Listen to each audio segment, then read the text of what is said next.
periodista argentino, que se fue hace como 14, 15 años, creo, a China, ¿sí? Y allá está. Y está justo, en este momento no, pero ha estado viviendo en el epicentro de donde se originó este coronavirus, el SARS-CoV-2. Hablo de Brian González, que está ahí en contacto con nosotros. Brian, ¿cómo va? Buen día para nosotros, buenas noches para vos. Hola. Hola, muy buenos días para todos. ¿Cómo les va? Gracias. Es de noche ahí, ¿no? En Beijing. Sí, son las 9:23 de la noche. Bien. Bueno, primero la alegría de contactarte, segundo, conocer qué fue lo que te llevó desde muy joven creo que tenías 15 años, ¿no? En semejante momento de tu vida, ¿qué fue lo que te atrajo de la cultura china para decidir ese rumbo e irte por allá? Bueno, a ver, a partir de los 14 años me empezó a interesar de la nada el hecho de querer estudiar chino, ¿no? Entonces, saliendo de la escuela un día dije, quiero estudiar chino, me comuniqué con mi familia y les dije, quiero estudiar chino. Empecé, me encantó, a los 5 meses me gané una beca para poder estudiar acá y a los 18, porque tenía que ser alumno universitario, me vine. Así que ya eso hace 12 años. Bueno, un poquito más en realidad, que ya me quiero sacar años, pero sí, así que sí, fue de locos. En el 2009 llegué y bueno, me encantó porque bueno, en Beijing primero estuve estudiando, sí. Hice una licenciatura, luego una maestría, luego empecé a trabajar y pasaron muchas cosas en ese trayecto y en esos años. Exactamente, y quiero que cuentes algunas de ellas, pero además quiero preguntarte que has perfeccionado tanto el chino mandarín que se cuenta que hablas como si fueras un nativo de ese lugar, ¿es así? Bueno, sí, a veces me pasa que me dicen cuando me llama, por ejemplo, un delivery que me está mandando las cosas o me voy a tomar un Uber y me dicen, pensé que eras chino, porque cuando claro, hablamos claro. primero pensé que eras chino, después me ven y dicen, sos extranjero. Tal cual. Y me pasa eso. Una de las cosas que te ha pasado, tengo entendido, ha sido, por ejemplo, traducirlo a Lionel Messi en una visita que hizo como astro del fútbol a aquel país. ¿Es así?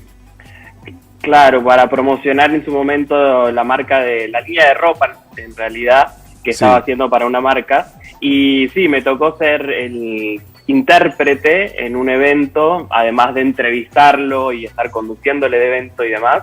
Así que, bueno, la verdad que fue un gran honor poder hablar en chino traduciendo sus palabras, ¿no? Así que fue una de las máximas cosas que me sucedió como traductor. Brian, estás en Beijing, pero residís habitualmente en Wuhan, ¿está bien? En ambos lados, porque trabajo con la televisora de Hubei, digamos. Sí. Ajá. Al principio creo yo, no sé si Juanpi acá y vos también, Brian, van a compartir conmigo, pero mirábamos hasta con mucha bronca ese punto del planeta diciendo por qué dejaron que sucediera lo que sucedió y que se expandiera el SARS-CoV-2 como lo hizo. ¿Qué mirada hay sobre eso y cómo se vive hoy en ese lugar del mundo? Bueno, primero que todo, como vemos con la experiencia de cada uno de los países, el hecho de que no se deje expandir el virus es muy difícil, ¿no? Lo hemos visto tanto en Argentina, en Brasil, en Estados Unidos, en Europa, en cualquier lugar del mundo. Así que imagínense siendo el primer lugar que se dio cuenta que esto era un virus nuevo. Claro. Porque todavía no se sabe a ciencia cierta si el virus comenzó aquí en China o comenzó en cualquier otro país del mundo. Eso es lo que nos pone en tela de duda China, diciendo que quizás en el 2019, con otras cosas que se vieron, por ejemplo, los desechos de aguas residuales, quizás ya había casos de coronavirus en el 2019 en otros países del mundo, como puede ser España, Italia, Estados Unidos, ¿no? Entonces, eso todavía no se sabe. China fue el que primero dijo, esto es una neumonía típica, veamos por qué razón. Y se dijo, bueno, es un coronavirus, pero es nuevo, no lo habíamos visto antes, eso es lo que se dijo en Wuhan, ¿no? Ajá. Hoy ya sabemos que la cuarentena de Wuhan fue de más de 70 días, fue una de las cuarentenas más estrictas del mundo, y por esa razón también Wuhan tiene la facilidad y el orgullo de decir hoy en día que es un lugar donde la vida está totalmente normalizada. O sea, yo cuando me muevo en Wuhan, a ver, en las calles sí la mayoría de la gente sí sigue utilizando barbijo, Bien. eso sí, pero por ejemplo, están bares abiertos, boliches abiertos, hay festivales de música en las cuales la mayoría de las veces la gente que no utiliza barbijo son los jóvenes. Así Claro. que la gente que va a trabajar y demás, sí, o sea, siempre usa barbijos, y además que en el transporte público el barbijo sí es obligatorio. Bien, pero Brian, esa es la gran pregunta que te aprovecho que te tenemos ahí para sacar mitos.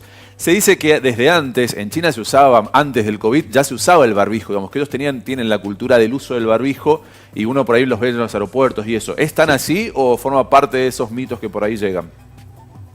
No, totalmente cierto. La verdad que, ¿qué pasa? China tuvo experiencias de epidemias a principios del 2000 también, con el primo hermano del coronavirus, que fue la epidemia del SARS. Sí.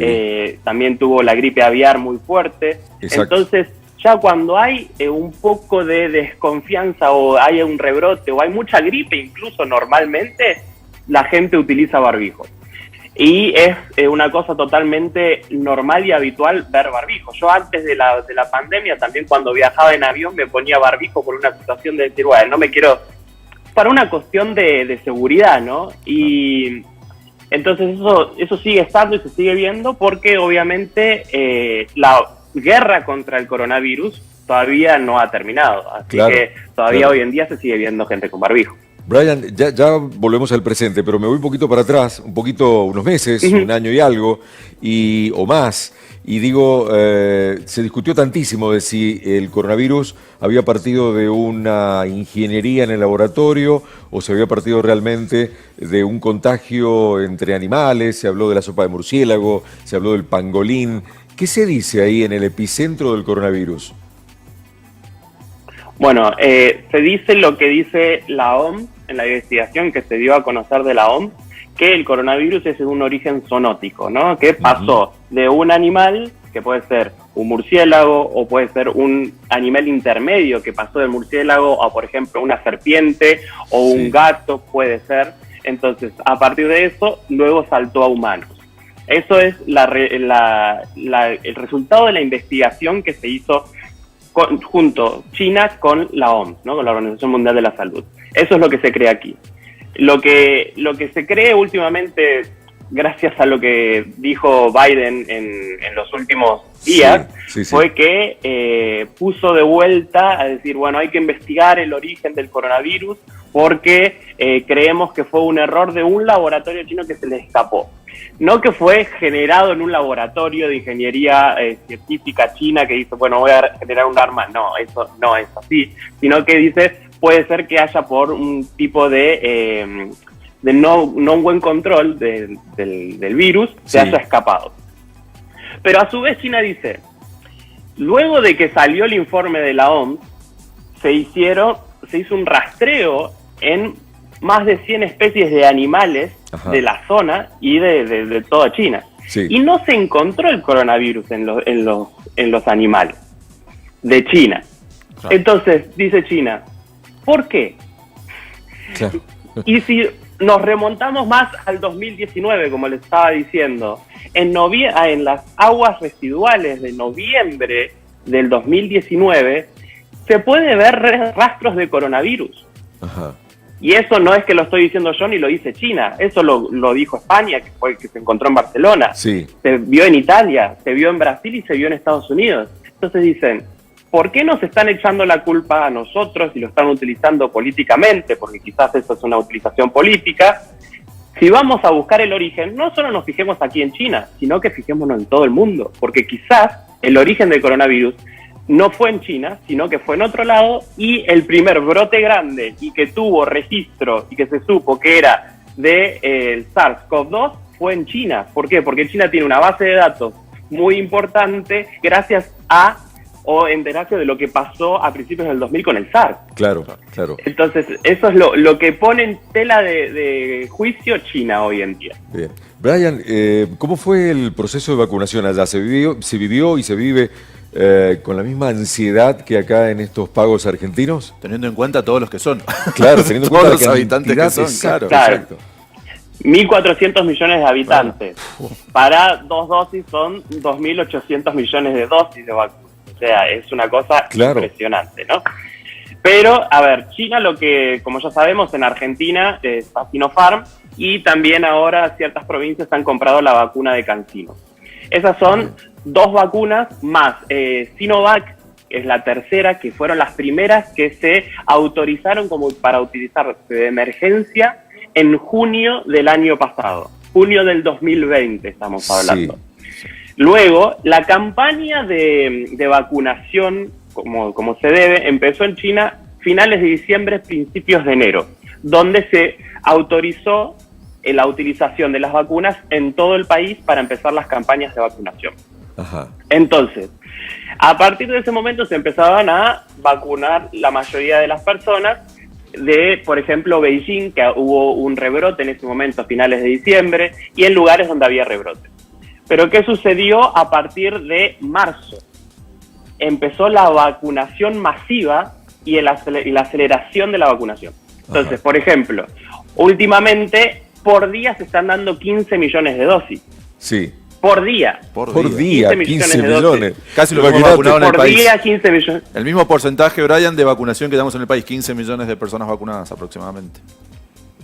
Claro, pero bueno, estamos en cada día. Y por ejemplo, esos 15 millones por día, en una semana aproximadamente, se llegan a las 100 millones de dosis. Por eso, en estas últimas semanas está, que empezó a hacer, a partir de las 600 millones de dosis, de la aplicación de las 600 millones de dosis, sí, cada semana se rompe una barrera nueva. Entonces son 600, 700, 800, 900, y la última barrera que se rompió en la semana pasada fue de las 1.000 millones de dosis aplicadas. Bien. Brian, acá se cuestiona un poco la Sinovac, no en Argentina no, porque no está, pero en Chile sí, por ejemplo, se habla de la efectividad de la Sinovac, que es baja respecto a la Sinopharm o a la de CanSino. Allá en China, ¿se cuestionan también las vacunas, el origen, el porcentaje de efectividad, o no importa mientras estés vacunado? La verdad que obviamente que están los datos de la efectividad de la vacuna, y sí, en su momento se dijo que CanSino era con una efectividad un tanto más baja. Dependiendo el organismo que lo diga, está alrededor del 50% ante el contagio. Eso no quiere decir que no sea efectiva ante los casos graves, por ejemplo, de internación o de síntomas muy graves de neumonía muy grave, ¿no? Entonces, lo que sucedió es que estamos en un proceso de aprendizaje en este momento. Puede ser que salgan nuevas, como la variante Delta, por ejemplo, que quizás haya vacunas que no sean tan efectivas y demás.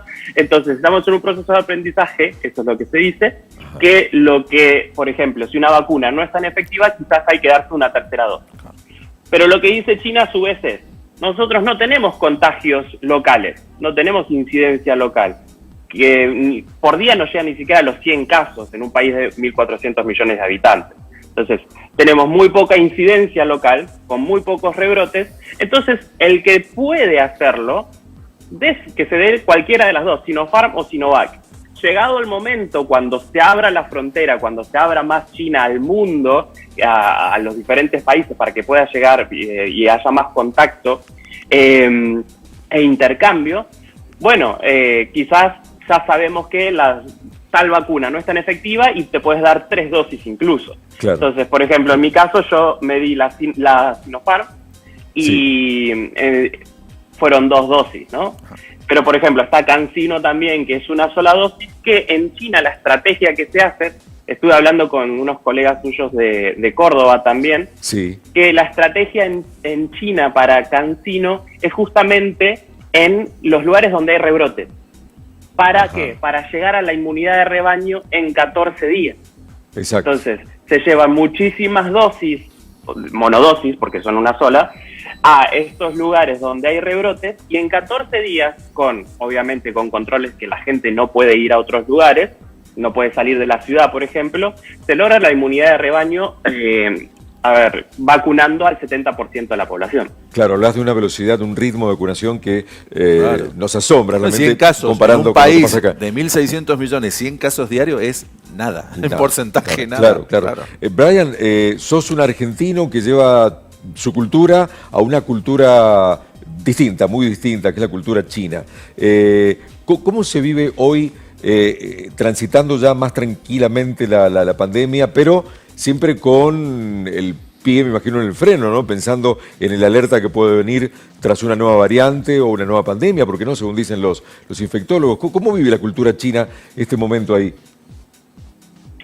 Bueno, en este momento, como ya les dije, no hay tantos casos. Pero a su vez siempre se toman los recaudos. Se recomiendan vacunate, primero. Segundo, en los lugares donde sea transporte público, siempre barbijo. Tercero, si uno llega del exterior, tiene que hacer al menos 14 días de cuarentena en un hotel. Entonces, ¿por qué digo al menos? Porque depende de la ciudad a la que uno llegue. Shanghai son 14 días, después está Beijing, que son 21 más 7 días de observación, y después está Wuhan, que son 28 días, por ejemplo, ¿no? Claro. Es cuarentena obligatoria sí o sí.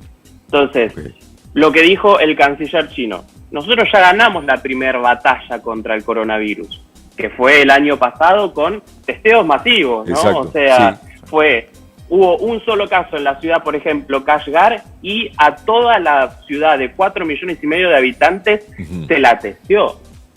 Entonces, una ciudad de ese tamaño, que es un poco más grande que la ciudad de Buenos Aires, se testeó toda por un solo caso. Claro. Para ver la situación epidemiológica, ¿no? Claro. Entonces, eso es como fue la primera batalla. Dijo, la segunda batalla que tenemos que afrontar el día de hoy es la vacunación masiva.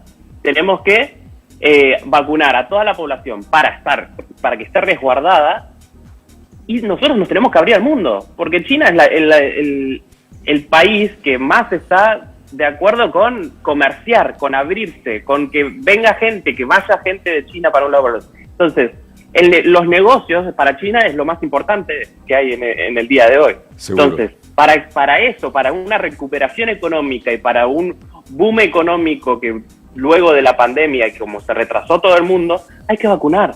Claro. Entonces la gente en este momento dice, bueno, me voy a vacunar, total, acá no hay muchos casos, me voy vacunando de a poco, me doy las 2 dosis, y es así como se va tomando la segunda batalla, ¿no? Brian, ha sido excelente tener este contacto con vos, se te ha oído espectacular, se te ha visto genial también, increíble que estemos a tantísima distancia y hayamos hecho un muy buen contacto. ¿Te puedo pedir un favor? Nuestro programa se llama Cada Día, lo sabés. ¿Podés decirnos algo en chino que incluya las palabras cada día y después nos traducís inmediatamente para no quedar en el mar de dudas? Les puedo decir el eslogan de la ciudad de Wuhan, que justamente tiene cada día. Ah, no me digas. A ver. Sí, el eslogan de la ciudad de Wuhan sería como cada día es diferente. Porque es una ciudad que llevó a cabo obras de infraestructura muy grandes, entonces estaba, bueno, hoy te hacen un puente, hoy te hacen una ruta, hoy te hacen un subte, etcétera. Entonces era como, somos todos los días, cada día estamos un poco diferentes. Entonces, Wuhan, 每天都不一样. Impresionante, impresionante. Te aplaudimos desde acá, Brian. Gracias por este contacto y la amabilidad de atendernos. Muchas gracias, que tengan muy buen día. Gracias, que estés muy bien. Brian González directamente desde Wuhan, de Beijing en realidad, pero dijo que va y viene con Wuhan, que sabemos fue el comienzo de toda esta historia. Sí, con lo difícil